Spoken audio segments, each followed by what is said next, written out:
Yep. 1, 2, 1, 2. Check 1, 2. Check. 1, 2. Check. You're good. Let's go live on YouTube. And we're live. Hey, welcome everybody. It's the Wrestling Uncensored pre-show. Look at me. Fancy. Captain Fashion here. That's right. Wearing a jacket because of last week's show when I was saying, oh, it's not that fresh. You know, we're not looking very professional on the show. Adding a level of professionalism to the YouTube pre-show, I'm wearing a jacket and a UP t-shirt underneath. Highly professional. Very professional. I'm impressed with myself. So that's enough, right? I'm fine with my arms being out. I think that's good. I think it's very professional. Guns. Yeah. Monster over here. I'm happy with myself. Yeah. I'm happy too, John. I'm happy as well. WWE's not making me very happy lately. You're not making a lot of people happy on Twitter either. Yeah, I'm upsetting people. I'm really upsetting a lot of people on Twitter lately. I'm taking a lot of heat. People are becoming big Miz fans. Big Seth Rollins fans are after me. Too bad. What can I say? I'm still not impressed by their performance. Was it mainly that match that people were upset about, or is there something else? Roman Reigns? No, there's no Roman Reigns fans that are upset. Are there Roman Reigns fans? After that main event of Backlash, it's hard to be one, I think. Are there any Roman Reigns fans left? It's going to be tough. That main event was really rough. I know we have a friend, Antoinette, who's always listening. She's a Roman Reigns fan. He's got a lot of female fans. Male fans. Most dudes I talk to, not so into Roman. And I think the female fans are really few and far between. People were walking out after Backlash. Or before Backlash even ended, right? And there she is checking in. She said it was a bad day on Monday. What happened Monday? Oh, because Roman didn't win the qualifier. Right. Braun, Finn won, right? Finn won. Braun won a qualifier too, but Finn won that match. It was a triple threat with Roman and, was it Sammy? Yeah, and more than likely it looks like it's going to be Roman versus Jinder now, because Jinder cost Roman the match, right? I know you're really happy about this, aren't you? Like Roman Reigns versus Jinder Mahal. Are you kidding me? They're actually going to do that? I think so. It looks like it. Oof. Money in the Bank, right? Probably, yeah, because Roman's not going to be in the Money in the Bank match, right? And more than likely Jinder's not going to make it, so. Okay, I want to cover this on the main, because this may be the fall of the Roman Empire.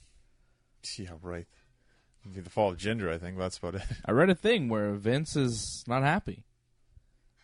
Vince was like, whoa, this is New Jersey. This is the New York market. People are walking out on Roman Reigns. Maybe we need to move where we're going here. Well, there was the issue that the WWE Championship match should have been the main event, right? And people already saw the title match, so what was there left to stay for? A match that didn't really mean much. So I understand why people left. Plus, Samoa Joe just kept using a rest hold all the time. I mean, it's really boring to watch that. Why was that match so bad? You know? Like, it was bad. What's up, Wally? That's cool. Wally's watching. I think there's a lot of reasons. The fact that I think you saw a lot better performances already. The fact that nothing was on the line. The fact that one was going to Raw, one was going to SmackDown. So it just felt like it was kind of pointless. And it just felt like it was endless rest hold after rest hold. There was no action. Like, if at least there was some excitement to the match. It started off exciting. I think Roman went through a table to start it. Yeah. And then it's just sleeper, modified sleeper, and that's it. Then comeback finish, which you knew what was going to happen. It was very just elementary, you know? It was very simple. It wasn't a main event, unfortunately. I mean, maybe in terms of the names, yes, but the match, no. What do you think about the booking of the main event, though? The fact that it was the show closer. And people are saying, well, it shouldn't have been. It should have been the WWE Championship match. But in the WWE Championship match, you had a non-finish. Right. You had two guys kicking each other in the balls, falling over, and not being able to stand up to the count of 10, and that's how the match ended. Right. So, is that the way you want to end a pay-per-view? Would that have been better? I don't think it would have been. Like, a lot of people were saying Roman should not have main evented. It shouldn't have been the last match on the card. Fine. Then this show should have been main evented by what? Like, if Roman doesn't close the show, what does? I'm sure a lot of people would say Seth Rollins versus The Miz should have been the main event, judging off everyone's reaction towards you in that match. Well, maybe it should have been. Maybe. But again, that's a match where I didn't think it was particularly great. It did get a great reaction from people on the internet. People seemed to really go crazy for that match. People were saying, oh, Miz is the new AJ Styles or something now, you know. People were just saying crazy stuff. Saying Seth Rollins is the second coming of Shawn Michaels, you know. He does do the super kick now. He does, like, tune up the band. I don't know if you noticed he does that now. Like. Yeah, well, he's not that guy, okay? He's not that guy. But that match would not have got that reaction had it been in the main event. If that match was the main event, people would have been like, why was that the main event? Why was the Intercontinental title match the main event? A match where Seth Rollins is on Raw, going in, you know he's going to defend and retain the championship because Miz is on SmackDown. You knew the result to that match before it ever happened. And, like, that was my main problem with it. At no point did I believe Miz was going to take the Intercontinental title and bring it to SmackDown. Not a single time. And that's what they were supposed to do. They were supposed to make me believe that Miz was maybe going to take the title from Seth. And they failed to do that. And that's why I was not impressed with that match. It was like, okay.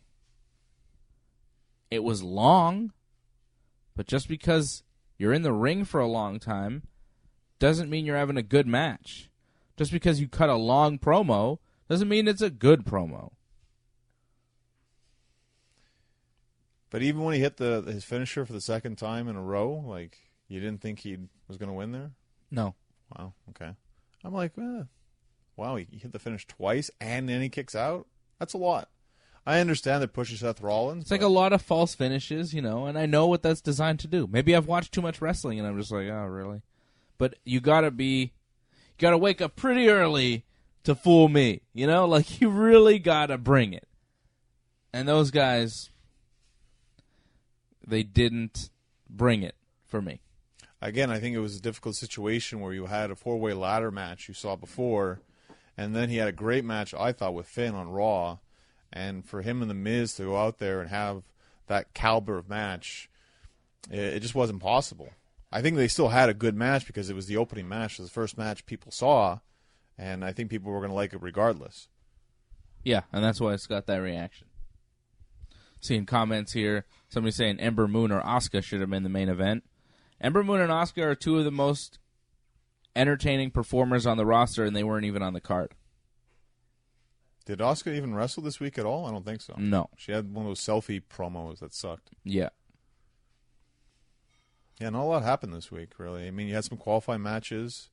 Backlash was a huge letdown. But this is what happens when you have a 5-hour pay-per-view like the week before, and then you expect to have another big pay-per-view. It's a big letdown. But the 5-hour pay-per-view the week before was also a big letdown. It was bad. The Greatest Royal Rumble was not a good show. In terms of presentation, it was fantastic. Yeah, okay. And the Rumble match was fun. It wasn't great. I preferred the Rumble, like the real Rumble this year. Okay. I thought the actual Rumble was better. We didn't have a better Rumble match this year than the Women's Rumble. That was amazing. The Women's Rumble at the Royal Rumble this year was one of the best Royal Rumbles in the history of the match. And in Saudi Arabia, of course, couldn't have been possible, right? Well, again, that was the first time you ever saw that, so that's why it kind of made it special. And you saw a lot of people you haven't seen in years. Yeah, it was great. Yeah, but that was a special kind of thing. So. I saw that they had it on TV recently on the network, and I was watching it again. It was great, man. It was amazing. That match did not get enough credit. Just the names that were out there. The legends in the ring at the same time. It was crazy. That was a cool, special moment. Thing is, like, to do it again next year, I don't know if you could make it as special. I mean, sure, you just throw them back in there again. I don't know if it'll be as good. I don't know either. But this one was good. So, whatever. The point is, the Rumble was good. WrestleMania wasn't that good. So. And since then, things have been terrible. Doesn't this usually happen, though? Like, after WrestleMania, it's kind of a downward fall. Money in the Bank, it kind of goes up a bit, and then downwards up to SummerSlam, and then downwards again, pretty much till the end of the year. Wally says he'd love to see a Legends-only Rumble. I would not mind seeing that either. That would be fun. Yeah, it'd be fun. I don't know if a lot of them could actually get in a ring now, but... Well, you get ones that could. Yeah, but you'd be greedy. You'd want Hogan and... Yeah, see... Well, Hogan wins. Hogan wins. Of course Hogan wins. Hogan always wins. Go on, brother. I don't know about Hogan winning. I don't know about Hogan showing up yet. It doesn't seem like that's going to happen right now. So, well, I know. I don't think it's gonna happen either. Maybe next year. Maybe not. Wally says Hogan wins. He's with me. Hogan wins, brother. All right. Well, fine. If you believe in Hogan. I don't believe in Hogan right now. So I always believe in Hogan. I'm a Hulkamaniac. What are you talking about? He's done a lot of bad things. You got to pay the price. You got a good luck for your match on Saturday. Big Genesis. Yeah, the big cage match, yeah. Genesis. In the MMA cage. It's going to be rough. You got a match in the MMA cage. Second time I've been in that cage. I will be in this cage. Yeah, that's cool. And you're wrestling a guy called Bruiser. I've teamed with him before. I teamed with him last year. Not Beer City Bruiser. No. Not Bruiser Brody. Not Dick the Bruiser. Just Bruiser. And this is kind of like, if people remember TNA Lockdown, where every match is in a steel cage, every match is in the MMA cage. So not only am I wrestling Bruiser in a cage, Hannibal's wrestling Ming in a cage. Ming, the Ming. From WCW. Haku. Yeah. Haku is still wrestling. Yeah.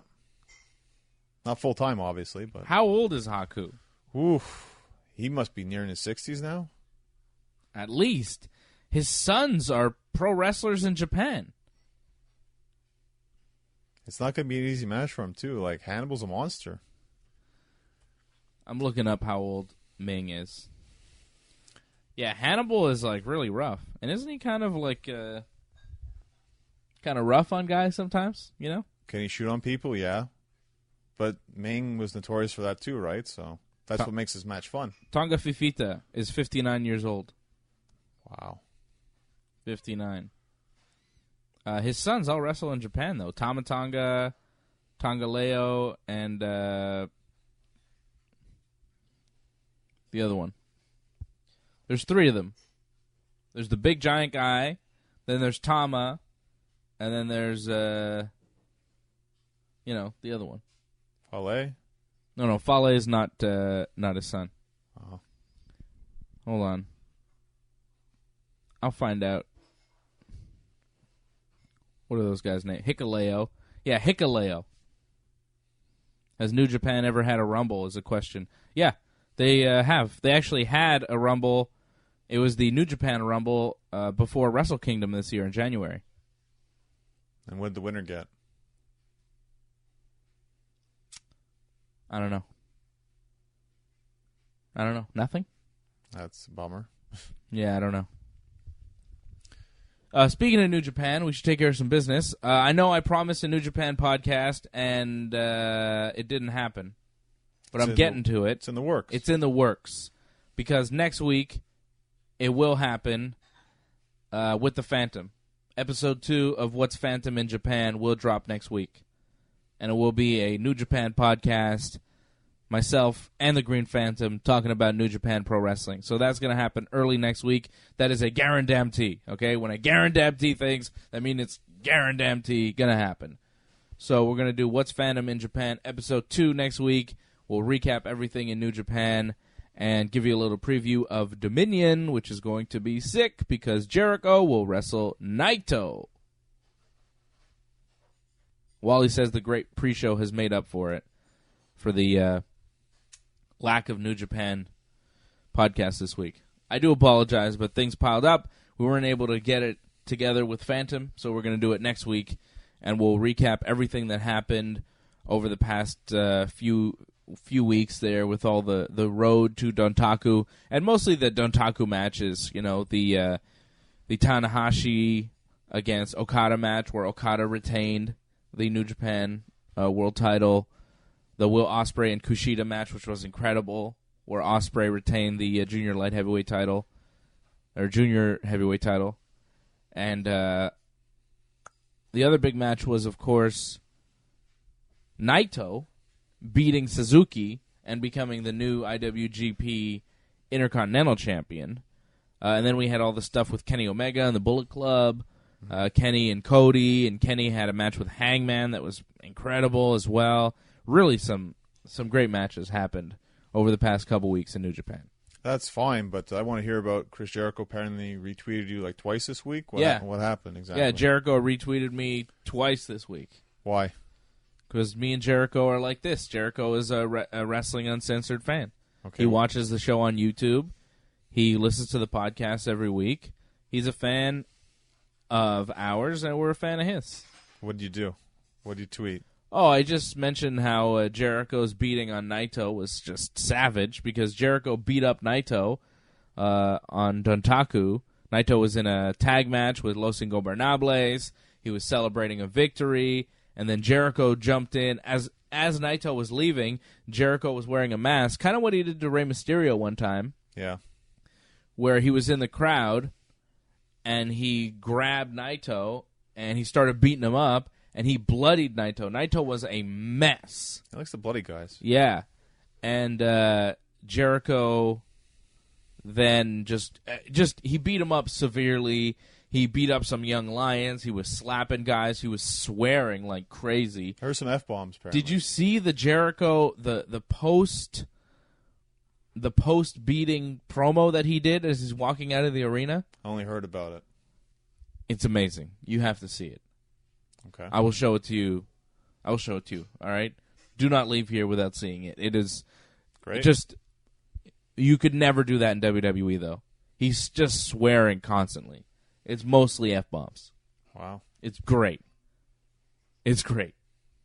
Cool. So I talked about that. I said, oh, Jericho's beating on Naito was savage. I can't wait for the match. It's going to be great. Jericho retweeted me. And then Jericho had Daniel Bryan on his podcast this week, and I was listening to it, and it was fantastic. So I wanted to recommend it to people so they can go check it out because, you know, people ask me sometimes what do I listen to, what podcasts I listen to. Yeah, I agree with that, yeah. What's that? Make me some barbecue. Why am I making you barbecue? Because I'm hungry. Feed the beast. All right, Yeah. well, that was a YouTube comment. I'm not feeding John. All right, I'm not doing that. But I recommended Jericho's podcast with Daniel Bryan because I was like, man, look, it's my two favorite wrestlers talking to each other. And Jericho retweeted that as well. Wow. Yeah. So, you know, me and Jericho, man. Good week for you. I'm on the list. Not the bad list. No, the good list. Yeah. I made the list. How about that? You have any news? Should we start the main show? We might have to cut off this pre-show. I know we got Wally, and we got a bunch of viewers right now on YouTube. I feel bad cutting it off for you guys live, but you know, we got to save a little something for the podcast and the radio show, right? Yeah, we'll be back next week. You know, just tune in again next week. Oh, and I'll be back with Phantom, not on YouTube, but we'll have a podcast next week. Wally's like, no, don't end the YouTube. I'm sorry, man. We got to at some point. That's when Ed doesn't want us to either. But at some point we do, They wanted that extra hour, too, for Backlash. She didn't give it to them. Yeah. Well, I had... all right, they want to know about your upcoming match, so we'll get to that in a second. But yeah, I had a Backlash show, which if you hadn't seen or hadn't heard, you can listen to it and you can watch it over at ringsidereport.net or on our YouTube channel right now. The Backlash show is on. That was me solo. And then tonight, of course, Ringside Report Radio. Like, we're very busy here, guys, right? Like, you know what's going on. Wally's like, Ringside Report later. Yeah, we got to do Ringside Report. We got to finish Wrestling Uncensored. This is just the pre-show here. Ringside Report is later on with Fred and Anthony. And then tomorrow, should I drop it? Sure, yeah. Do I do it? Yeah, why not? They want it. They want something extra. Give them something extra. You want something extra? All right, Wally and Antoinette and whoever's watching right now live on YouTube, you're getting a little bit extra. I'm going to drop the surprise that I was going to drop tonight on Ringside Report Radio, but I will tell you right now, big surprise, there will be a UFC 224 post-show live on YouTube, myself and Anthony D'Alessio with me. And I think Muscles Marco will be here too. So you get to see Muscles Marco. That's amazing. Anthony will be here. We're doing a show right after UFC 224 tomorrow night. Yeah, I see the excitement on YouTube. Yeah. Yeah. AJ, Anthony will be here. Myself and Anthony, we've been talking about it. And it's official. Tomorrow night after UFC 224, Anthony and I will be live here on YouTube discussing the fights. We got Amanda Nunes taking on Raquel Pennington. We've got Vitor Belfort against Lyoto Machida. And we've got Kelvin Gastelum against Jacare, Ronaldo Jacare Souza. So, yeah, no sleep for us. No rest for anybody. Wally, it's going to be like 7 a.m. when we do the post-show tomorrow night for you out in Ireland. But, yeah, we got extra content tomorrow after UFC 224. We got the preview show tonight with Anthony and Freddie. And then tomorrow, live on YouTube and on ringsidereport.net, we'll have UFC 224 post-show. Antoinette says she wants to be part of a wrestling podcast in the future. Well, you can be. Maybe you can be. I think Antoinette's in Toronto or something. If she's ever in Montreal, come by the studio and you can meet Anthony. You can meet Muscles Marco. Antoinette says, yeah. Antoinette, if you want to bring us some coffee and you want to come to the studio, you're more than welcome. You can come meet Anthony and Fred. I mean, John's met Fred. John's met Anthony, too, and that's an experience, right? For WrestleMania, that was something, yeah. Special. Marco Polo, that's amazing, though. No, not Marco Polo. Muscles Marco. Oh. That's too bad. You got to get Marco down. Antoinette, well, if you're in Montreal, hit us up or hit Anthony up on Twitter, and he will hook you up. Anthony is the guy. Anthony is like the producer. Hit Anthony up if you want to meet Anthony. Come to the studio, and he'll set it up. All right? So, no, it's not Marco Polo. Marco Polo is a different guy. You think it's... No, it's two different... Did you think Muscles Marco was Marco Polo? I thought so, yeah. No, it's a different guy. Oh, man. It's a different Marco. You don't know this? I thought Marco was getting jacked. That's too bad. No, well, actually, he has lost a lot of weight. Yeah, but that's a different guy. Yeah. No, Marco Polo is a guy that works at TSN 690. Right. And he helps us out from time to time. We thank him on Wrestling Uncensored, right? Yeah. But Muscles Marco is a different guy. He's Anthony's cousin. Oh, okay. And he just comes with Anthony every week as our, security or whatever. Entourage. He's Anthony's bodyguard, but, not really, because he's just Anthony's entourage. But he comes to the show every week, and he mans the phones for us now. Oh, that's nice. So if you call the show live, Ringside Report Radio, you hear from Muscles Marco. Wally wants to know, how do we get the wrestlers and fighters to say the name of the show? It's a secret. Well, when we interview them, we ask them to do it, and then they say yes. It's pretty simple. Isn't Anthony in charge of that now? Setting all that up? Yeah, Anthony's becoming in charge of a lot more things. I'm putting Anthony in charge of everything. I want to be more kind of laid back, and because I got a lot of other stuff to concentrate on, you know? Anthony's got to deal with the nuts and bolts, and I got to deal with the big picture, you know? I'm like Tony Soprano, and he's like Paulie Walnuts. You know what I mean? I'm the boss, and he's out there cracking skulls for me. A great leader delegates. That's what you're doing. Thank you. All right, we got to cut this thing, right? You should, yeah. This is going really... It's a very long pre-show.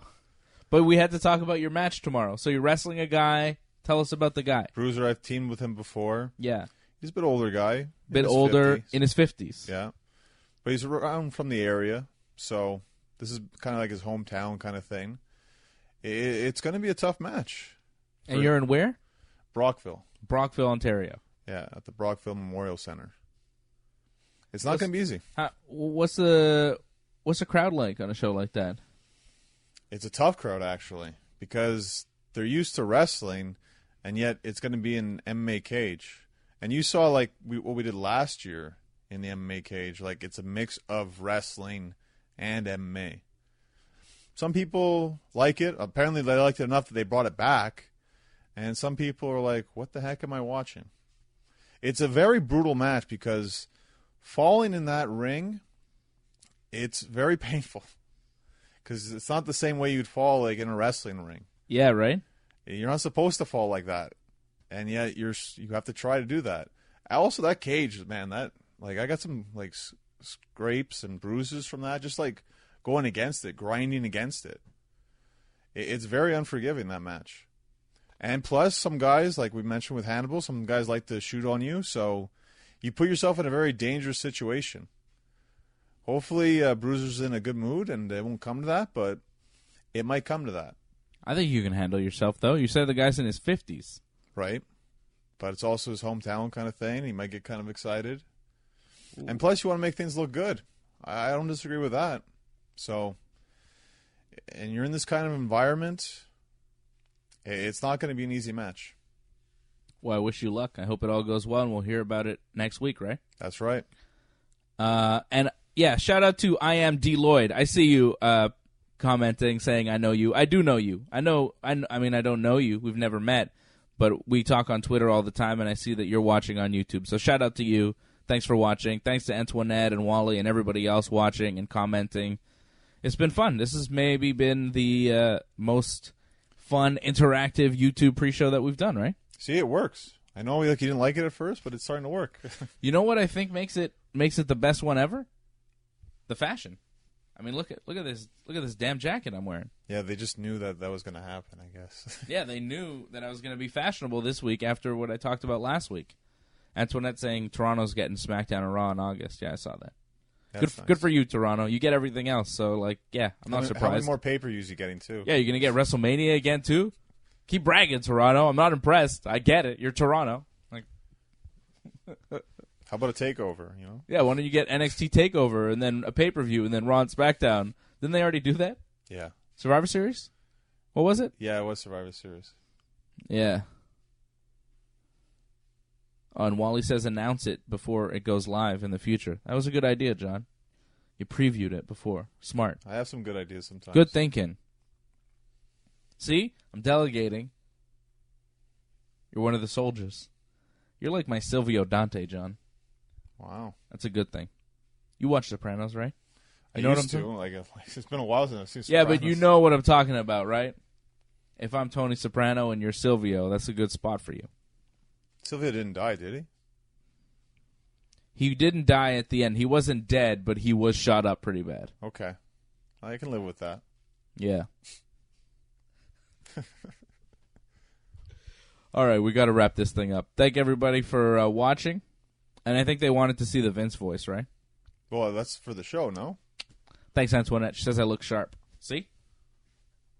Good. Good for you. Yeah, we'll save the Vince voice for the show. I did get a request on Twitter to do the show in 40% Vince voice. We'll see if my throat can handle it.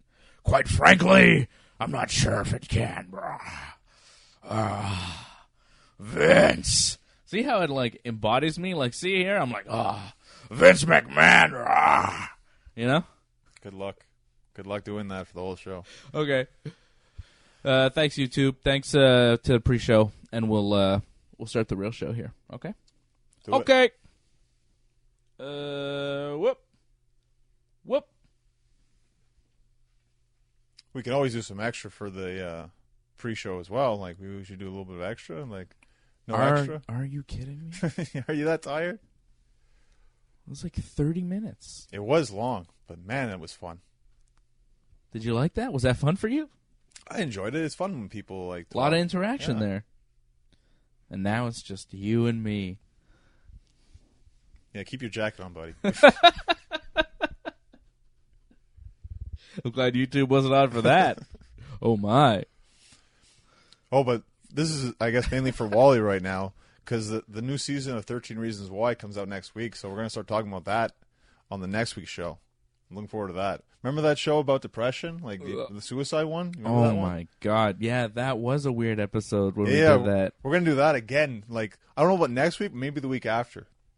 It's going to be tough to watch, because the season comes out next Friday. So it's going to be hard for me to watch all of it, but I'll try to watch at least one episode or two before the next episode, and we'll have fun with that. This is about the girl who kills herself and then, like, writes letters to people telling them that it's their fault or something? No, recorded, like, audio tapes. Oh. And everyone had their own tapes, and they were a reason why she killed herself. Oh, my God. And then there's a second season of this? There's a second season of this. How many people pissed this girl off? Well, no, she's dead. She's. I'm sorry, I'm going to spoil that for you. She dies. Well, yeah, no shit. She committed suicide. Isn't that the whole point of the show? But now it's like, what happens next? They weren't actually supposed to do a second season, but the first season was so popular. Oh, I see. That they're doing the aftermath. Oh, it's going to be bad, John. Spoiler alert. It's going to suck. Oh, when they didn't intend to do a second season of something, they hadn't planned it out, and they're like, oh, there's money in this. Let's do it again. Chances are it's not going to be as good as the first season, all right? That's my bet. I'm just saying I don't think it's going to be as good as the first one. I didn't watch the first one. I'm just guessing based on what you just told me. Did you watch Stranger Things? No. Okay. A lot of people would agree with you in that sense. The first season was good, the second season not so much. When you don't intend to make a second season of something, when you don't intend to continue with something, you end it. And then when they're like, hey, can you do more? You're like, okay, I guess. Well, I'll throw this to something that you will know. Trailer Park Boys. Did they really intend to do a second season, or was first season so successful? I think that they intended... I mean, they created a universe there. It's a comedy, too. It's a different type of deal. But, yeah, I think, as the seasons went on, the show changed. It had to. And people would even say it got worse, But those are the people that don't like how it changed. I really thought it got better, but okay. Yeah, I mean, I don't know. I mean, it was simpler in the earlier seasons. Bubbles, if you look at Bubbles in season 1 and Bubbles in the most recent season, it's unrecognizable. It's a completely different character. He basically was just kind of like a part-time character at first, I found. But just the way he spoke. Oh, that too. Just the way he was way different earlier on than he was a lot more now. shy back then. Yeah. Yeah. He wasn't like all crazy, Like Bubbles is all wacky now, but he used to be, kind of relaxed. He used to be a lot though. Yeah, but he was, he was different back then, is what I'm saying, Julian too. Like the characters were different earlier on and they changed, but that's the same for every show, By the way, like we were talking about the movies, like I know you like Countdown to Liquor Day. I like The Big Dirty. No, Don't Legalize It is my favorite. Okay. Well, I was watching those two again. I'm telling you, man, The Big Dirty, man, it was so good. I'm not a big fan of The Big Dirty. Like, compared to Countdown to Liquor Day, I mean, Countdown to Liquor Day had a great ending when they do the robbery. That was amazing. Yeah. But, like, just from start to finish, the storytelling, that's the true Trailer Park Boys movie right there. Mainly because Countdown to Liquor Day, it doesn't, and I don't believe Don't Legalize It, there's no Corey and Trevor. Are Corey and Trevor in... They're in The Big Dirty. Big Dirty? Oh, they're a huge part of The Big Dirty. Corey and Trevor. Yeah. You know, I haven't seen The Big Dirty in a while. Me too. I realized that as well when I watched it. I'm like, man, it's been a long time. I think I need to watch it. Because I don't usually revisit that movie. When I watch the movies again, it's either Countdown to Laker Day or Don't Legalize It. I also like Say Goodnight to the Bad Guys, but that's a different... That was like a special. Well, that was to end the show, right? Yeah. On Showtime. Yeah. I think that was the Showcase. last showcase, yeah. That was the last time they had a show, I think, at all. So, and then they came back after the movies. Cyrus is so good in that episode. You know, in the movie, it's one of my favorite Cyrus lines ever.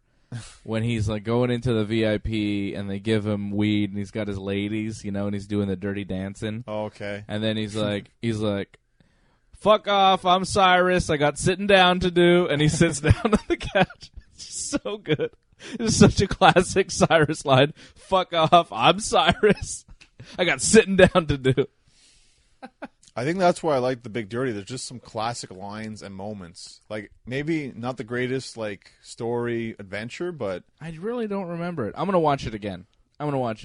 Is Ray in it? Ray's in it. My God. We talk about the Trailer Park Boys a lot on this show.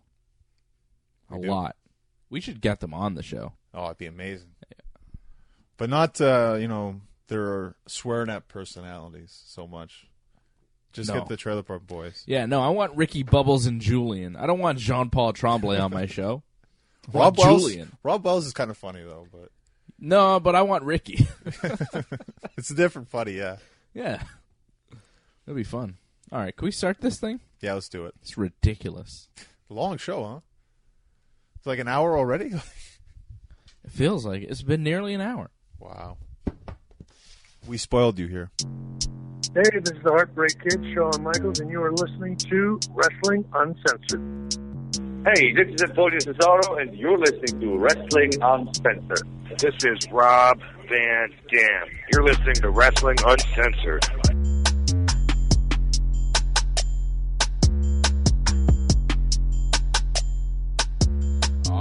Yeah. Welcome to Wrestling Uncensored. I'm Dave Simon. He is Johnny North. WrestlingUncensored.net is our website. Here on TSN 690 every Saturday night. Talking professional wrestling here with you. We are on YouTube. We are on iTunes. We are on everything. We are on all the platforms. Google Play. We just wrapped up the world-famous Wrestling Uncensored pre-show, and it was quite a pre-show, John. A lot of wrestling was talked. We talked a lot of wrestling. We had it was live on YouTube, as our pre-shows always are now. We do the pre-show, give you a little bit of Wrestling Uncensored before Wrestling Uncensored, live on YouTube, usually Friday afternoons.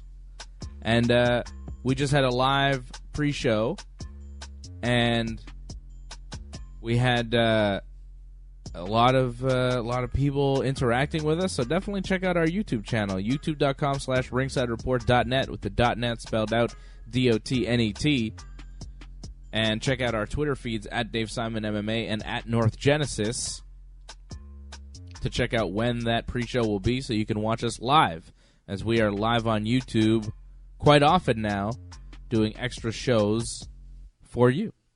And plus, on the pre-show, we talk about things that we don't get to talk on the show because there's just not enough time. Well, that's it. There's just not enough time. There's so much going on in professional wrestling.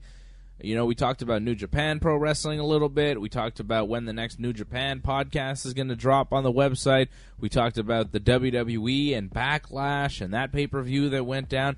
WWE just keeps throwing pay-per-views at us. We're going to look forward. I did a Backlash post-show on YouTube last week.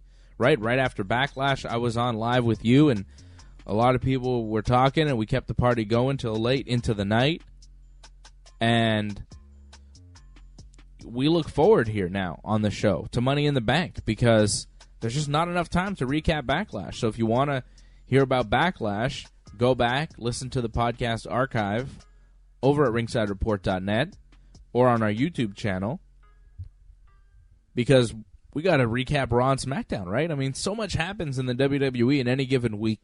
There's so much content any given week that it's hard to keep up, John. It's really hard to keep up. And now we're on the road to Money in the Bank. We already had qualifying matches, and people have qualified for this. And I'm glad we got the setup for this now, too. It's going to be like what we predicted. 4 people, male, and 4 males, Raw and SmackDown. 4 women, Raw and SmackDown, and 2 Money in the Bank matches.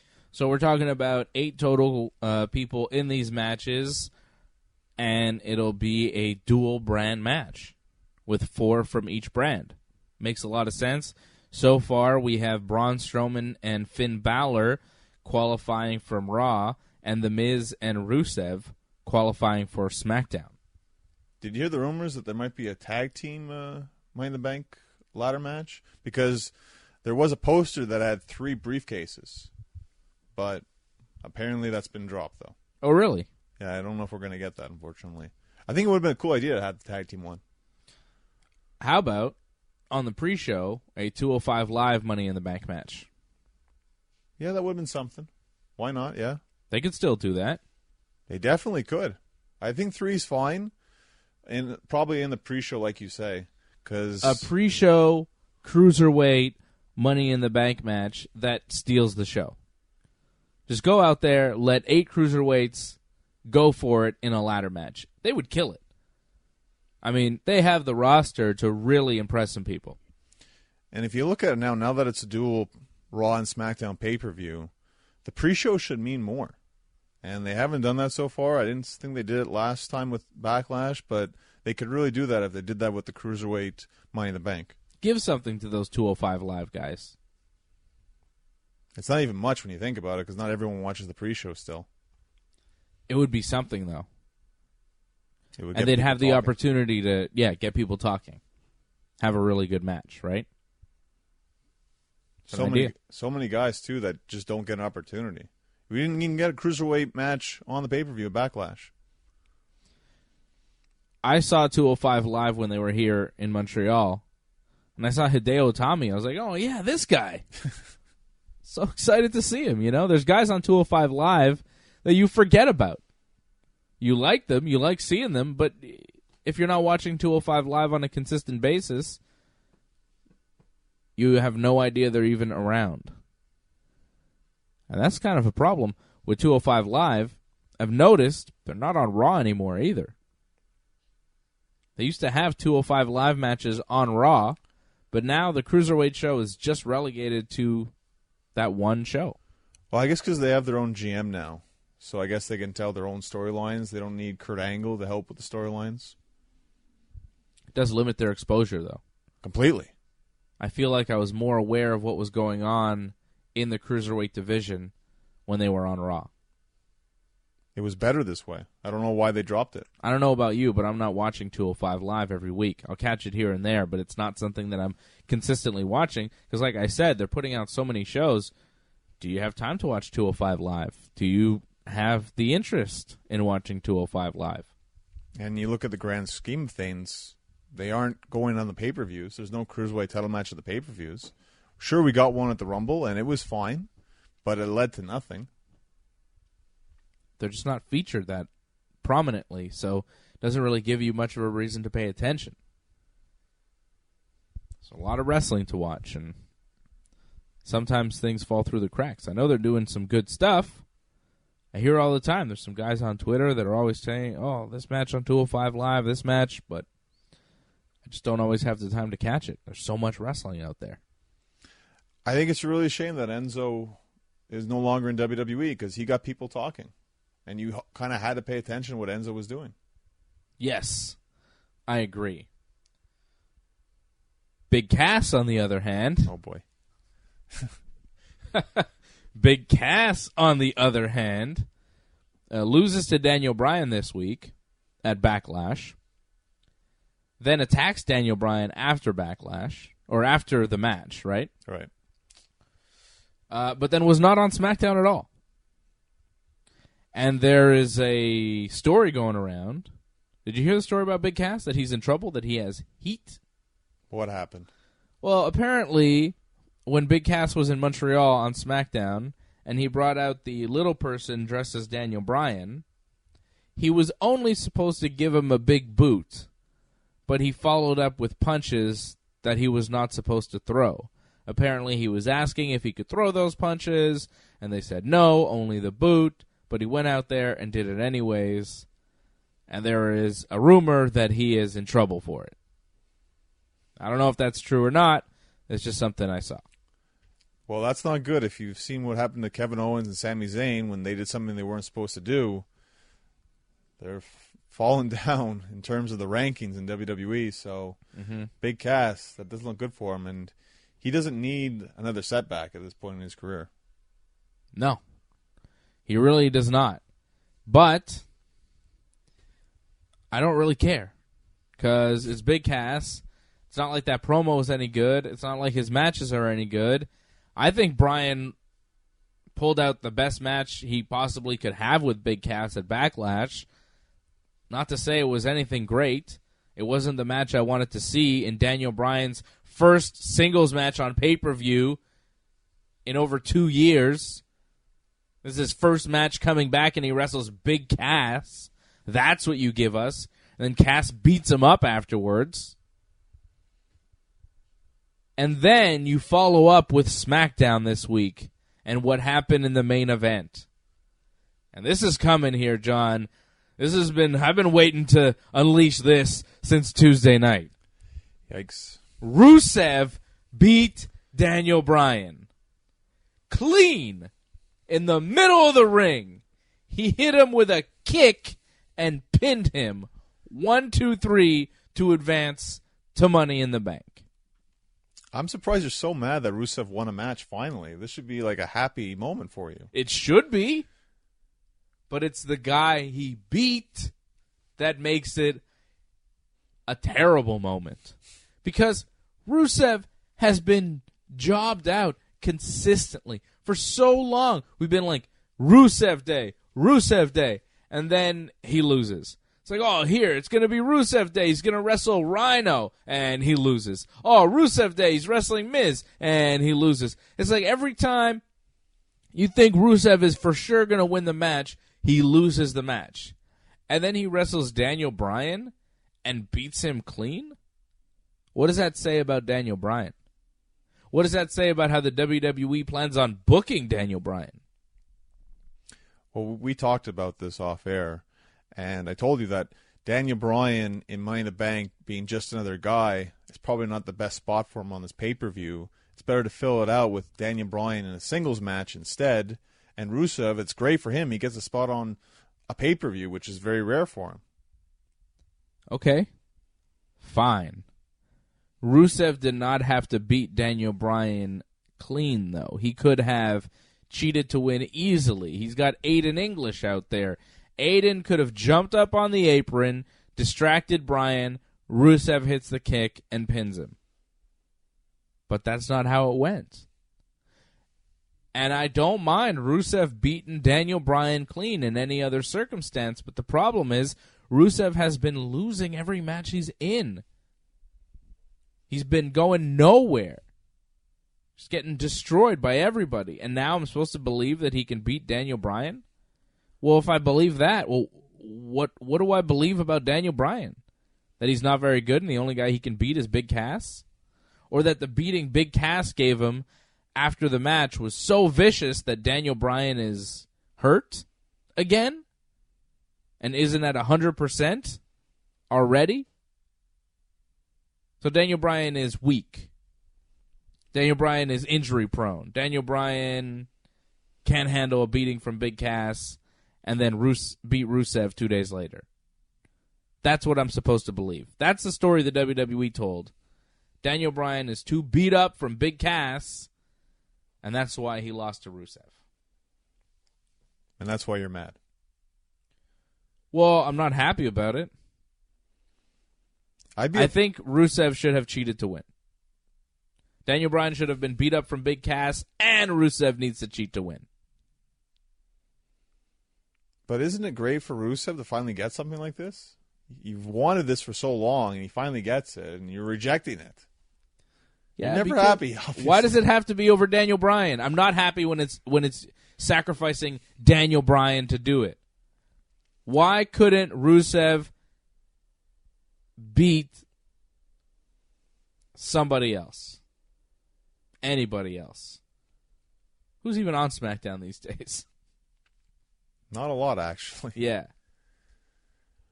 Kofi Kingston. Big E. Be one of the New Day guys.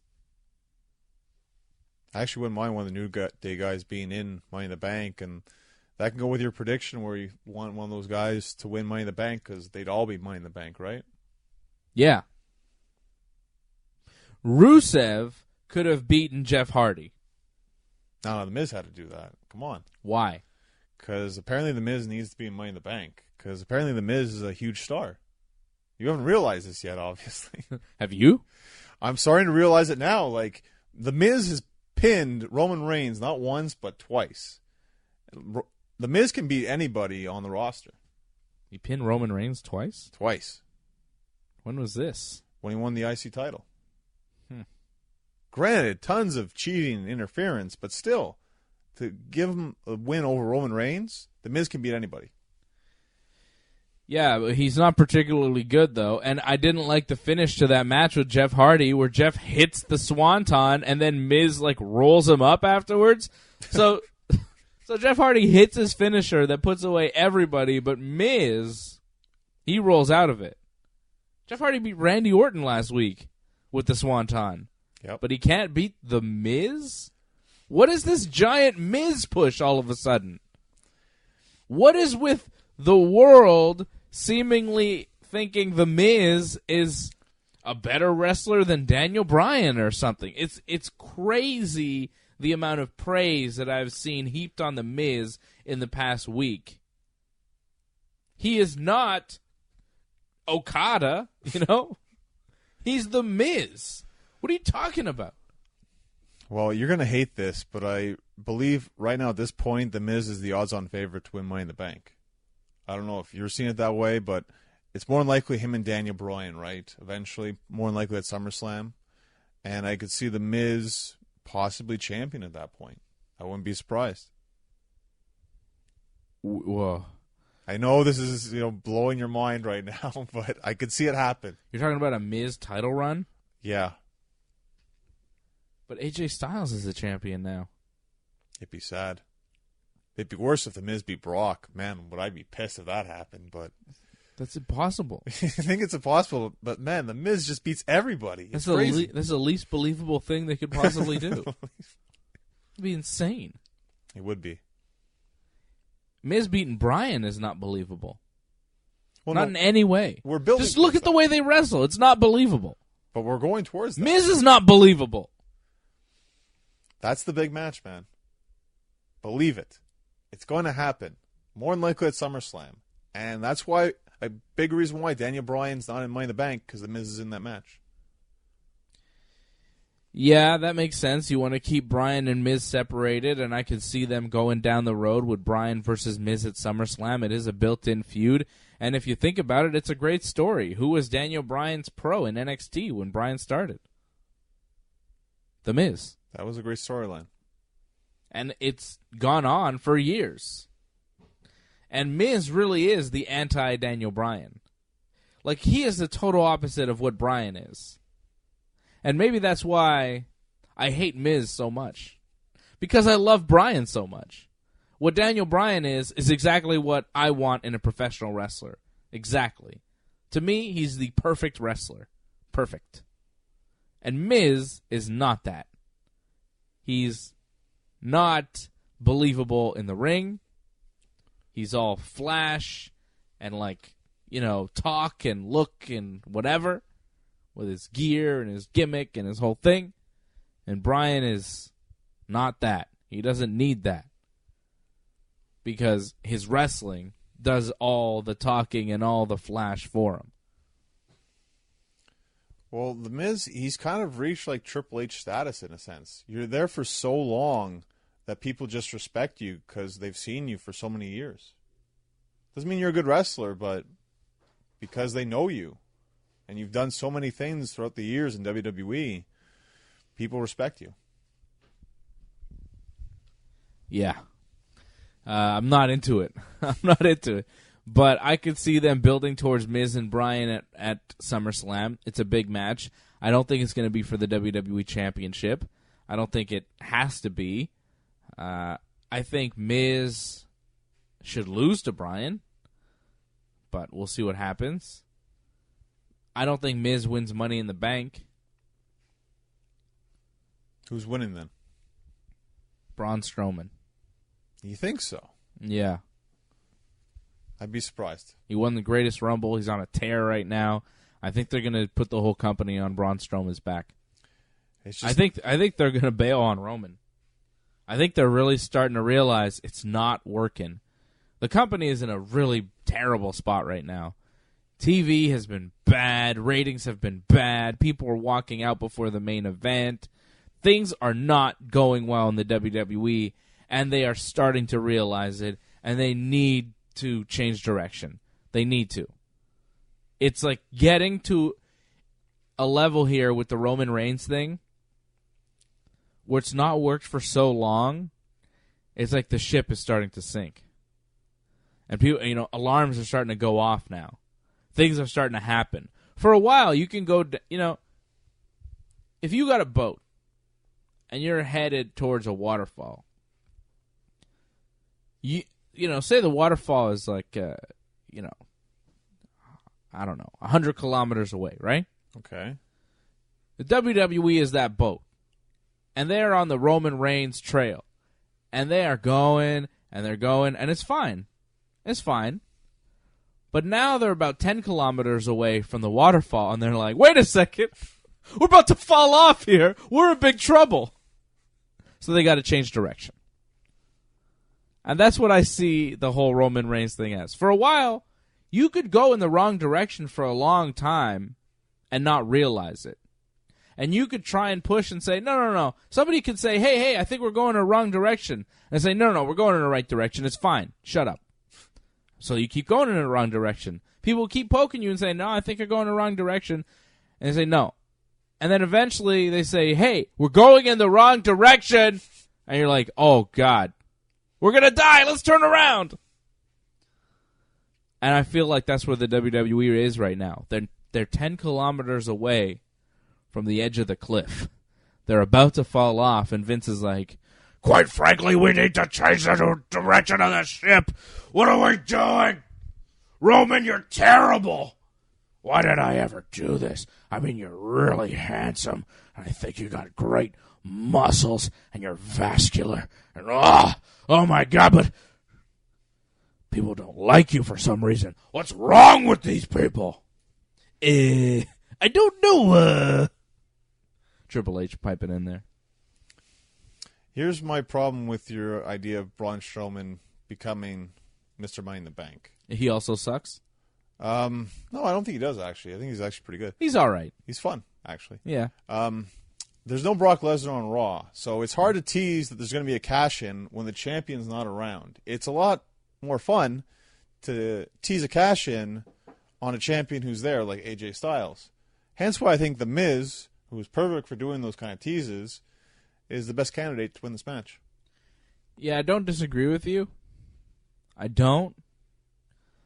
But, I feel like somebody from Raw should win it because it's a really good way to take the title off Brock. But you can't. He's not there, though. You can't do it. It's the worst possible choice. But you beat Brock without beating Brock with the Money in the Bank. Brock could have a match and somebody could cash in. Like, say Brock wrestles Roman again because, the steel cage match at the Greatest Rumble was inconclusive. Okay. Say it's Brock and Roman at SummerSlam. They have a match, and then Braun cashes in. I mean, Braun beats him, but he doesn't really beat him. That's horrible, though, isn't it? After all this build, Brock loses because someone does a cash-in?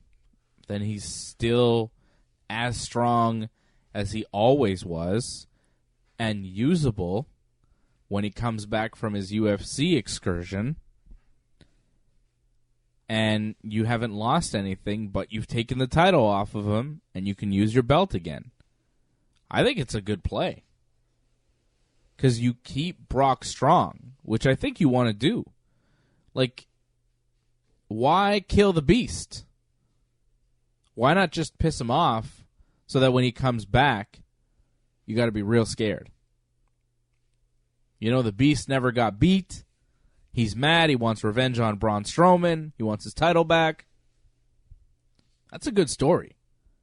And it keeps Brock looking strong. You never have to beat him for real with a Money in the Bank cash-in to take the title off of him. It's not bad. No, it's not. It's just I feel like you're still not making a big star in Braun Strowman then. It takes away from his title victory because you had to do a cash-in to finally do it. He couldn't do it one-on-one. Yeah, but he still did it.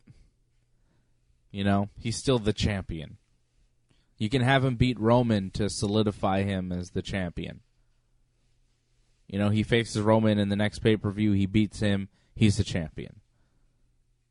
And that looming Brock encounter is there, hanging over his head, and you know it's going to come at one time or another. Rather than, oh, I'm Miz, I'm about to cash in on AJ. Oh, no, I'm not going to cash in. I'm scared. Like, come on, man. Carmelo just did that for a year. You want to see that again with the Miz? I wouldn't be surprised they did it. Boring. Like, we've seen it so many times. My way's better. Well, your way finally gets the title off Brock. I just don't see it happening yet. I think you need to take the title off Brock by September. It's been too long. You can't have this guy champion for 2 years and defending it like 3 times. It's stupid now. I think people have had enough. I think it's one of the main reasons why Raw and the WWE as a whole is suffering. Because you put the company revolving around this guy, Roman Reigns, who fails consistently at beating Brock, and then Brock's not even there. You don't have your champion there. He doesn't even show up. It's not important enough for him to show up to these pay-per-views. These pay-per-views are all devalued because Brock is not there. When Brock Lesnar's not on the show, the Universal Champion's not on the show, it doesn't mean as much. It's not worth it for Brock to show up. The champion, it doesn't bother showing up on any of these rinky-dink pay-per-views like Backlash or Money in the Bank. He's not going to be at Money in the Bank. He's not defending the title. If he was going to be at Money in the Bank, you would have heard about it already. Because Brock's a big deal. He's a bigger deal than WWE. That's not good for the WWE. This makes me wonder if he's actually going to go back to the UFC because he hasn't re-entered the drug testing pool yet. So I don't know if he's actually going back. I don't know either. So that means I think he might be champion for a very long time. 2 years? All the way to WrestleMania again? Why not? I don't know. I have a feeling like he does want to go back to the UFC, though. Like, he doesn't have a long-term deal with WWE, right? It's really hard to tell what the situation is with Brock. Because he's so rarely around, it's hard to get a clear idea. It seems like, to me, Brock will not be back until at least SummerSlam. Yeah, it seems like that. That's bad. It's bad for everyone on Raw, pretty much, because now Seth Rollins is your main champion. Yeah. I saw some sort of stat where Seth Rollins has, since winning the Intercontinental title, has already defended it more times than Brock did in all of 2017. Not surprised. It's pathetic. I wouldn't be surprised if we actually get Seth Rollins versus Brock Lesnar the way they're going with this. I feel like they are building towards that. And you know how I'm saying it's going to be Braun Strowman? Like, if they take the crown away from Roman, they might put it on Strowman's head. They also might put it on Seth Rollins. I feel like they have a lot invested in this guy, and they're really going with him. People seem to like him. Well, it feels like he's the number 2 choice, right? If it's not Roman Reigns, it's Seth Rollins. So I wouldn't be surprised. He hasn't had a chance yet to qualify for Money in the Bank. Maybe he will win it. I could see that. He's done it before. I could see him do it again. I would prefer Braun over Seth, though, wouldn't you? I just find it hard to believe that Braun's going to be able to climb up and no one's going to be able to stop him. I just think it's kind of hard with this kind of match for a big guy. I mean, Kane did it once, but that's about it. That's true. Anyway, Finn Balor wins Money in the Bank. That'd be great. I'd like to see that. It's hard to get behind Finn. I mean, yes, he can win these kind of matches, but when it comes to the big match, he usually fails. He's not the Demon, is he? If he's not the Demon, he's not winning. Okay, who else is qualifying for this match? We have 4 guys in it. Who are the other 4?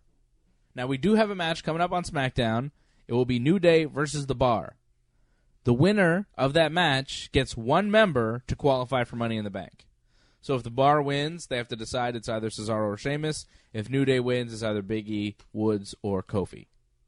I think they'd put in Kofi if New Day won. I hope they put in Kofi. I hope Kofi's in the match. I hope he wins. I hope New Day becomes WWE champion. That's what I want to see. Yeah, I could see that happening. Given Kofi's experience, it makes the most sense. And they're probably going to interfere anyways, Xavier and Big E. So, yeah, they should do that. Can we please give the WWE Championship to Kofi Kingston? Can he be WWE Champion? Please. It's all I want. More than Daniel Bryan becoming WWE Champion again. More than anybody on the roster. I would take a Kofi New Day title run over a Kevin Owens title run, a Sami Zayn title run, like everything.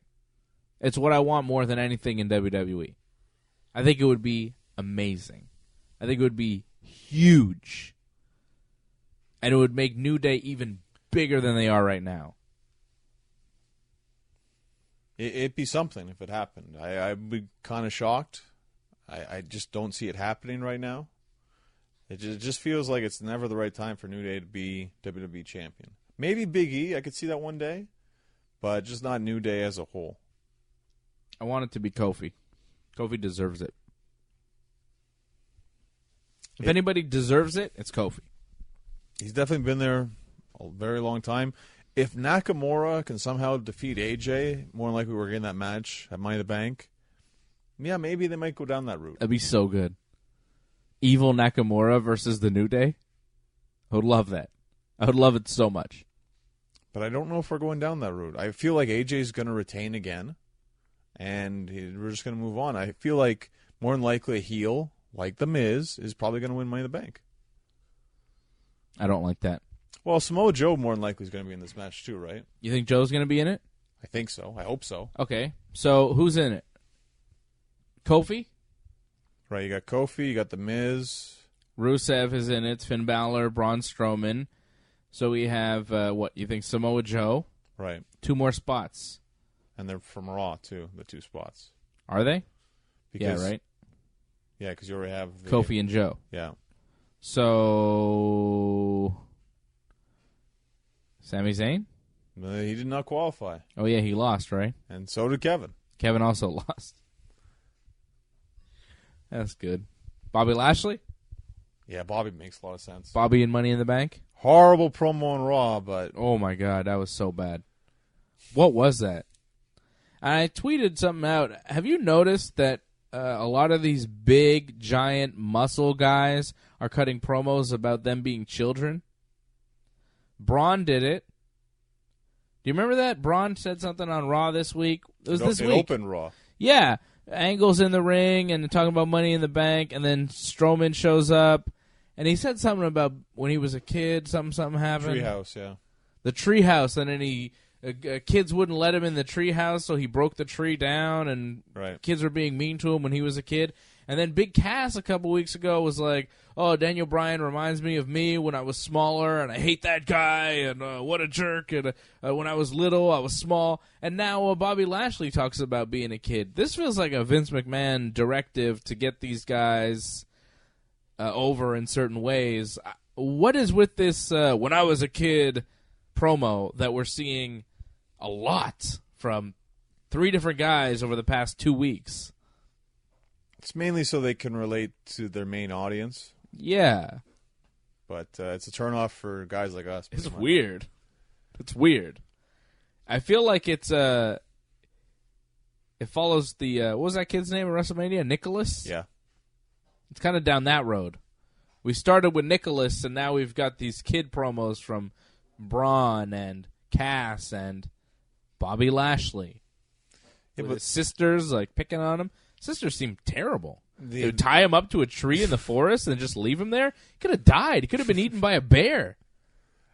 Where were his parents? and yet he still loves them. Yeah, he's like, oh, I love my sisters. Really? I would hate my sisters if they did that to me. It's just a very awkward. It was a weird promo. Yeah, very awkward watching that. And only Vince McMahon would like hear that story and think, oh, pal, they tied you to a tree. I see that story and I'm like, oh my God, that's terrible. Vince is like, oh, that's a good rib, pal. Ridiculous. And that's the only personality we've gotten from Bobby Lashley. Yeah, it was not good. What the hell was that? Raw was so bad this week. I don't know what was worse, Raw or SmackDown or Backlash. This was one of the worst weeks of TV in the history of the WWE. I hated every single minute of it. It was very hard to watch. I did not enjoy it. Kevin Owens lost to Braun Strowman, got beat up by Braun again. Owens is just getting jobbed out consistently now. I know people are saying, oh, he's still featured, he's still on TV. Yeah, but he's not really winning. He's not really doing much other than getting beat up by Bobby Lashley and Braun Strowman. But the good news is that he signed a new 5-year deal with WWE. Yeah, okay. So Dolph Ziggler signed a new deal with WWE. How's that going for him? Just because you're still under contract doesn't mean you're in the spot that you maybe should be, like Kevin Owens. Like, what's he doing right now? Who's he feuding with? Sammy? kind of, but I think it just says a lot that they're willing to invest in him long term. That's a good sign. That's positive. It is. I'm happy we're going to see him on WWE TV over the next 5 years. Unless could they terminate the contract? I guess they could, but they probably won't. I don't see why they would. So I just, Kevin lost to Strowman, which you kind of figured. It was a Money in the Bank qualifying match. And then you had Baron Corbin and the Revival against Titus Worldwide and No Way Jose. Do I even have to explain to you why that's bad? I'm just surprised No Way Jose in his first match on Raw lost. Not a great push for the guy. No. No Way Jose is a jabroni right off the bat. Like, no one even cares about this guy. Yeah, Corbin and the Revival won. It was terrible. Then Ember Moon beat Ruby Riott and Sasha Banks in a triple threat match. I thought that was maybe the best match on Raw. It was pretty good. It was good. I enjoyed it. The finish was great. The finish was fantastic. The Eclipse on Ruby Riott. Ember Moon is very good. She is. She's a bright spot of Raw. And she qualified for the Women's Money in the Bank match, which we're going to get to in a little bit here. And then you did the Bobby Lashley video package and sit-down interview, which was awkward at best. And then Sammy and Kevin Owens were backstage, and that was kind of interesting when Sammy was like, hey, I want you in my corner, and Owens was like, yeah, okay, but you can see there's still uneasiness there. Slapped him at the pay-per-view. Yeah. And then Jinder beats Chad Gable. Makes sense. No, it doesn't. If you're going to improve Raw, you got to start pushing new guys like Chad Gable and making them into your next stars. Chad Gable is excellent. He's an excellent wrestler. He could be a big star for the WWE, but they have him losing to Jinder. Who went on later in the night to interfere in the Money in the Bank qualifying match, cost Roman Reigns, and now more than likely we're going to get Jinder Mahal, Roman Reigns. Why does Jinder have a beef with Roman? Because Roman gets all the opportunities and Jinder doesn't. That writes itself right there. Oh, good job, John. Yeah. Good job. And then Dolph Ziggler and Drew McIntyre beat Heath Slater and Rhino. Yeah, that was kind of just fill time. Yes, the whole show was to fill time because they followed up with Bobby Roode beating Elias. They built that one, though. It was a terrible match. Don't tell me that was good. I know you're a big Elias fan. I know you want to walk with Elias. It wasn't his greatest match, but, Bobby Roode, I don't think the chemistry's there with him. I want to walk away from Elias. Every time I see him, I'm like, I'm going to walk away from this. Elias. Jabroni. And then Seth Rollins issues an open challenge for the Intercontinental Championship. And you're like, all right, who's going to come out? Who comes out? Mojo Rawley. Mojo. And then they actually had a match. They wrestled, and it was long. Yeah. Did you like that?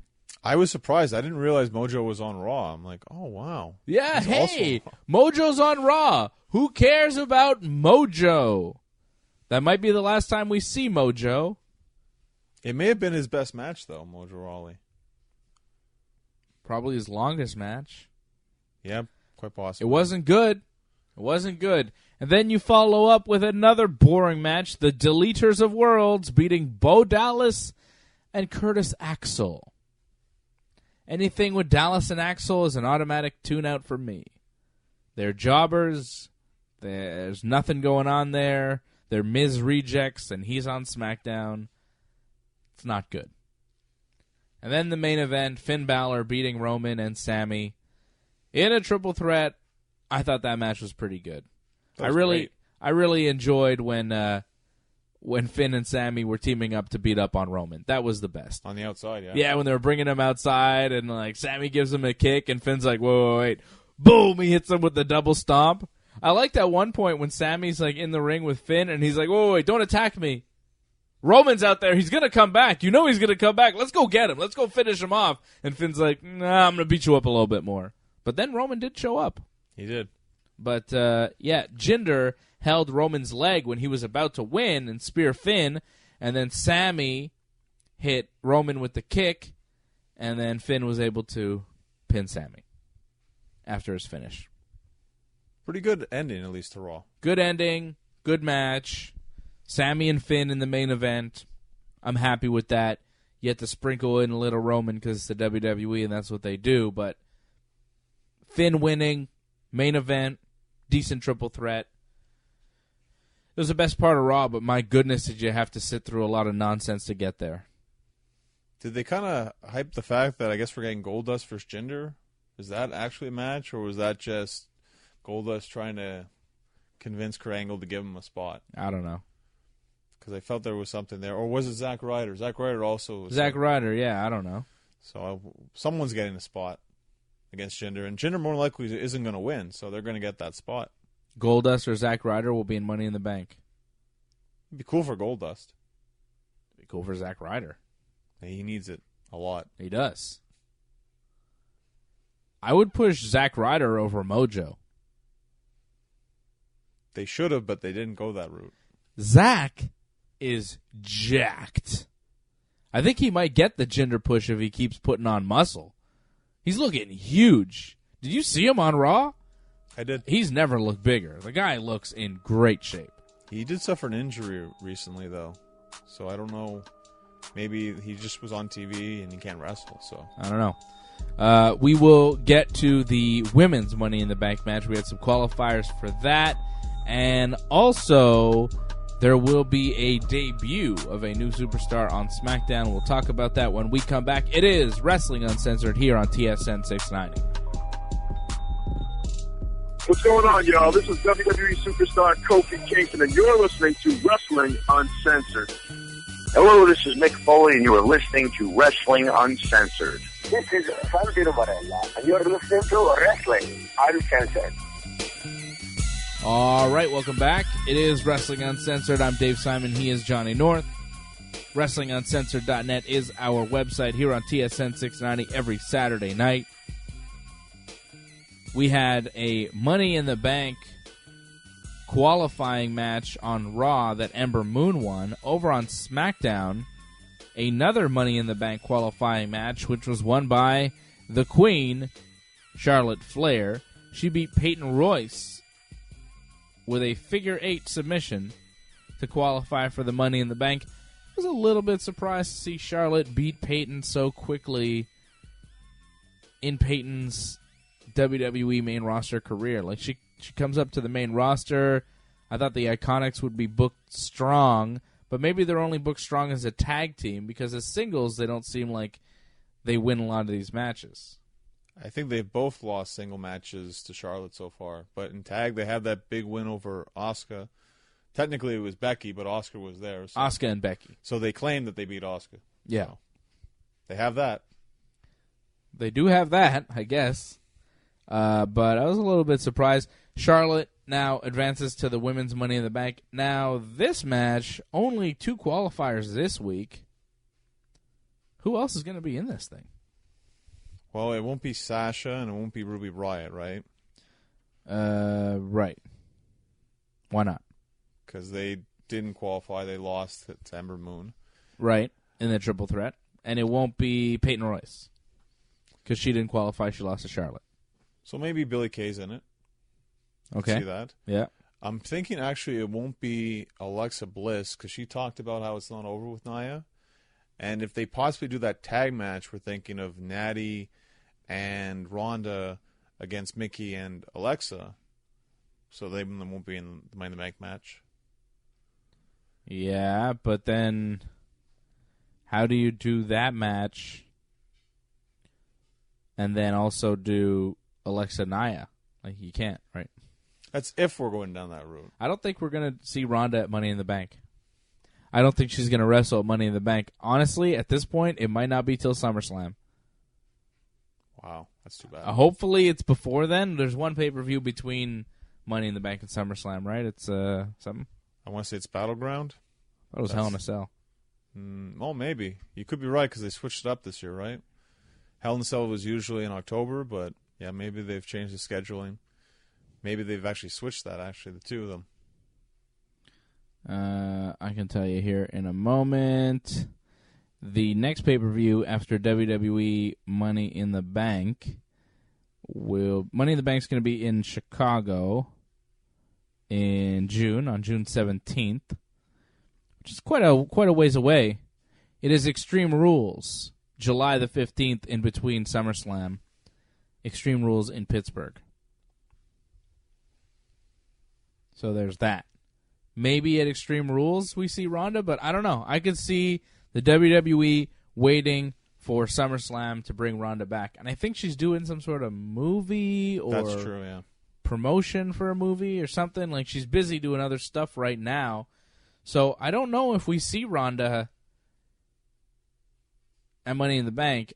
I would guess that we don't. And also Natty did a selfie video talking about winning Money in the Bank, so she's got her sights set on that. So, yeah, maybe that. Asuka, too, did that. So yeah. I think Asuka wins Money in the Bank. Yeah, not Charlotte? If she's in it, I think Asuka wins it. Although, maybe Asuka continues a losing streak now? I don't know. It's a tough one to call, the women's Money in the Bank this year. Naomi, no? You don't think Naomi would win? No, I don't think Naomi wins. Okay. She might be in it. So far, we have 2 out of the 8. We have Ember Moon and we have Charlotte. I could see Ember Moon winning it. I could see Charlotte winning it. Like, that's the thing. With the women's one, I think it's more wide open. There's a lot of different options there. I think Asuka's going to be in the match. I think Natty will probably wind up in the match, right? Yeah. I could see Mandy Rose in the match. She beat Becky Lynch this week. Surprising. What was that? Becky's a loser. What do you want me to tell you? She does not win a lot of matches. And Mandy, somehow, she had a new entrance and a new theme song. I don't know if you saw the entrance. I did. It was weird. Felt like Goldust a bit. What was really awkward was, like, Mandy is backstage with Sonya, and they're about to go out for their match, right? Mm-hmm. And Paige is like, no, Absolution is over. Sonya, you're not allowed to go out for the match. And they're like, well, you're not an Absolution anymore, but we still are. But Paige is like, no, Sonya, you're barred from ringside. So Mandy's, like, mad, right? She walks through the curtain. She's not mad anymore. I know. What was that? All of a sudden, she's not mad. She's just trying to be sexy. She's, like, doing all these poses. What the hell was that? It was terrible. The transition there was very bad. They should have told her, like, yo, act mad. Or she should know that if I'm mad in 1 second and you see me there, when I walk through the curtain, I shouldn't be like, oh, I'm not mad anymore. It's time to be sexy. Very strange. Well, that just goes to show, like, she has her set entrance, and this is what she does, her taunts, her poses, and all that. And she just went through the motions of that instead of, like, going with the story. Like sticking to her character. Right. Making any kind of sense. Acting a little bit. Come on. Come on, Mandy Rose. Step your game up. I am losing faith in Mandy Rose consistently. It's like every week I'm less a fan of Mandy Rose. They seem to push her quite a bit, actually. I find they push her more than Sonya, so. Yeah. I think we can all see why. Vince likes blondes. You know? Listen to Corey Graves talk about her. Right? You see how they're pushing her. She's like Lana, who can kind of wrestle. Kind of. Yeah. Lana won't be in Money in the Bank, I don't think. No, I don't think Lana's going to be in Money in the Bank. I think Mandy Rose will probably wind up in that thing.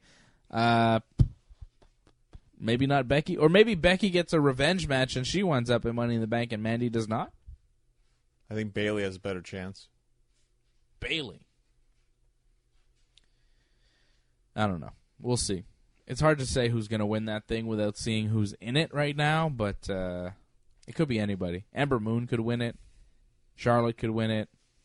Mandy could win it. Anybody could win it. Well, the way I look at it, you got the champions, one on Raw, one on SmackDown. Nia seems like a dominant champion, so I would think someone from Raw is more than likely going to win the Money in the Bank. Makes the most sense.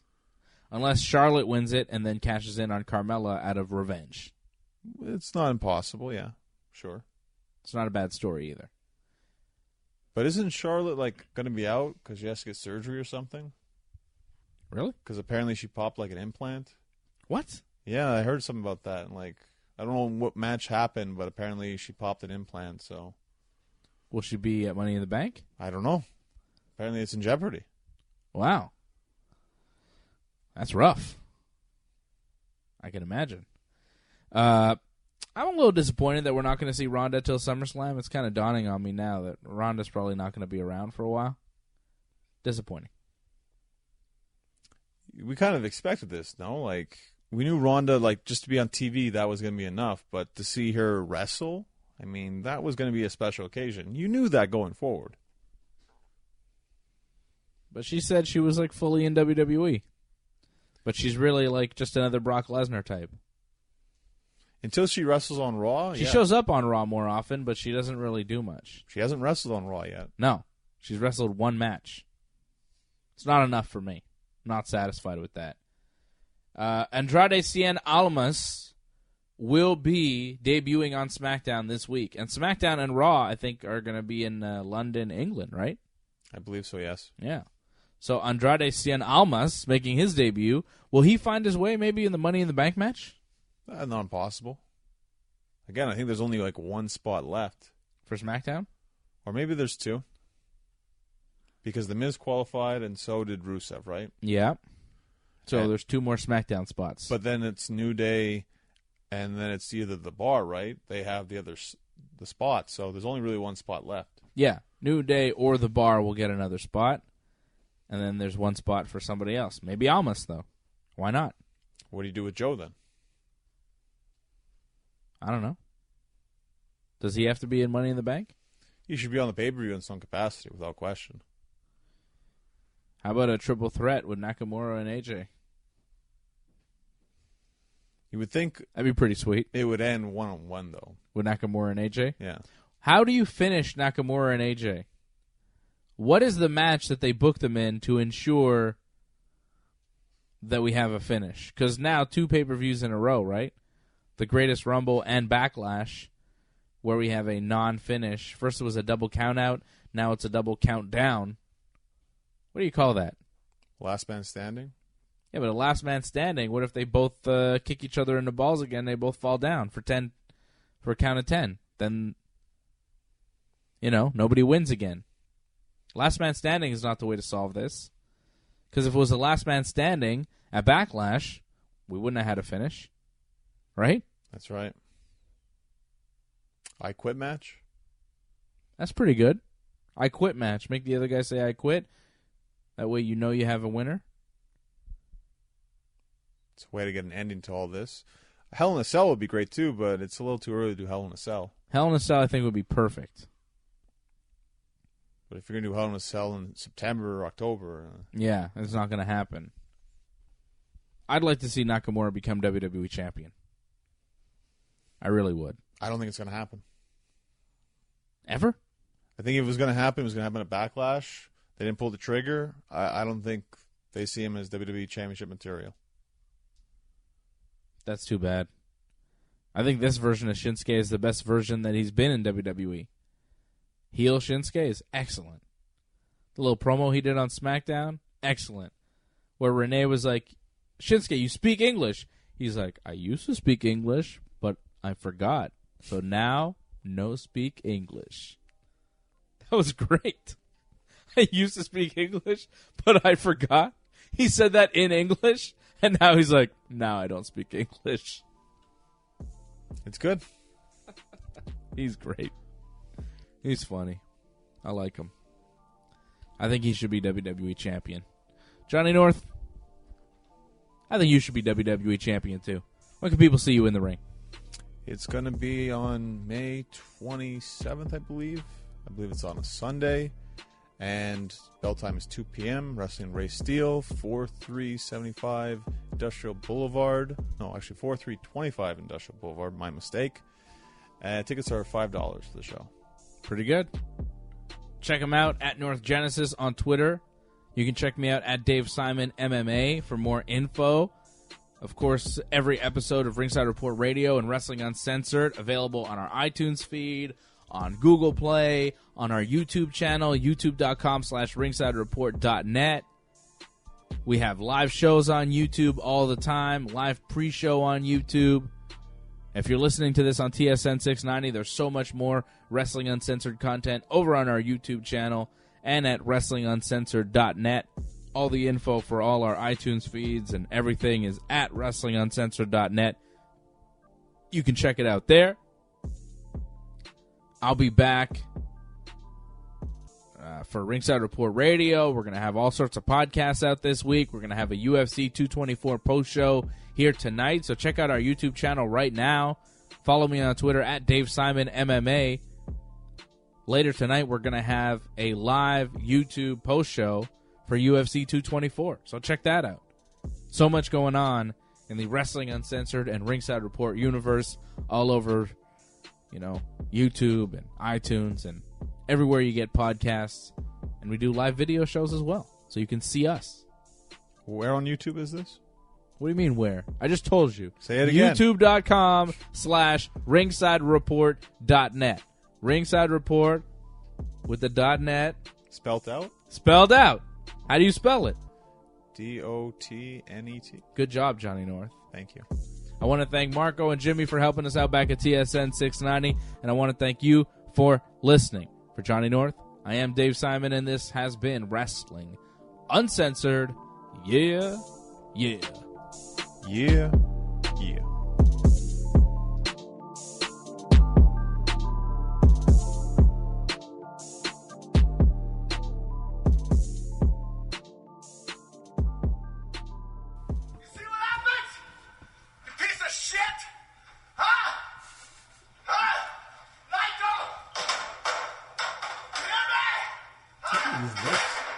Because he was wearing makeup underneath the mask to make him look like Bushi. Oh, okay.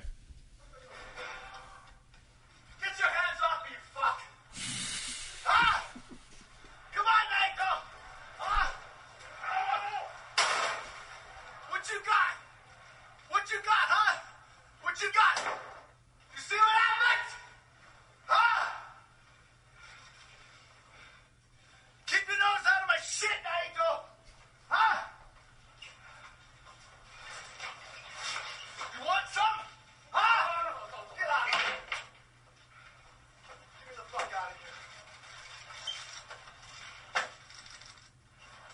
That's my message, Naito. I'm coming for you, fuck. Oh, that was fantastic. May have been the best thing I've seen all year.